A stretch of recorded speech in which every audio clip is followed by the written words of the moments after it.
स्वर्ण रेखा। प्रकृति की गोद में बहने वाली स्वर्ण रेखा नदी आदि अनंत काल से झारखंड की शोभा बढ़ा रही है और यह प्रदेश का एक प्रमुख जल स्रोत भी है। यह नदी अपने विस्तृत स्वरूप और अद्भुत सौंदर्य के कारण सभी का मन मोह लेती है। स्वर्ण रेखा नदी का इतिहास महाभारत काल से जुड़ा हुआ है।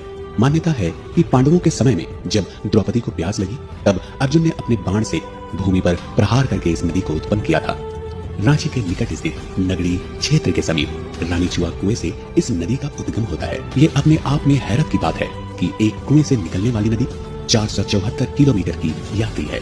कुएं से निकलकर यह नदी झारखंड, पश्चिम बंगाल और ओडिशा से होती हुई बंगाल की खाड़ी में जाकर मिलती है। स्वर्ण रेखा नाम का अर्थ है सोने की लकीर।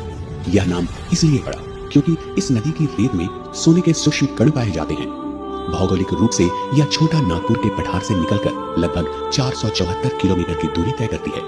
इसकी रेत में मिलने वाले सोने के कणों के बारे में माना जाता है कि वे चट्टानों के घर्षण के कारण बने हैं। स्वर्ण रेखा हमने कहा कि नगरी से निकलती है, वहां पर अगर आप कभी जाइए तो देखिएगा कि वो वहां पर लेटराइट सॉइल है और जो बारिश के पानी को एब्जॉर्ब करता है और उसके बाद वही पानी जो है गर्मियों में, जाड़ा में वो पानी जो इसके ऊपर आता है वो एक नदी का रूप धारण करता है। तो अभी अगर आप जाके देखिएगा नगरी में तो कई सारे स्रोत मिलेंगे स्वर्ण रेखा के। वो सब स्रोत जो है एक साथ मिलते हैं और इसमें कई डैम है। रांची में भी है, जैसे आपका आगे चल के सबसे पहला डैम हटिया डैम आता है, उसके बाद रुक्का डैम आता है। आपके यहाँ कई खूबसूरत फॉल्स बने हुए हैं स्वर्ण रेखा नदी को, हुंडरू फॉल्स हो रहे हैं जो इस पर बने हुए हैं, लोग आते हैं देखने के लिए। तो इसका एक टूरिज्म भी बहुत इंपॉर्टेंट है। इसकी प्रमुख सहायक नदियों में कांची, करकरी और खरकई शामिल हैं।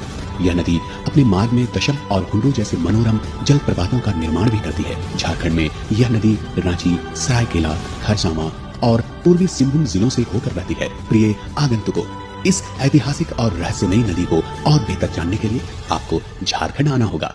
पधारिए झारखंड।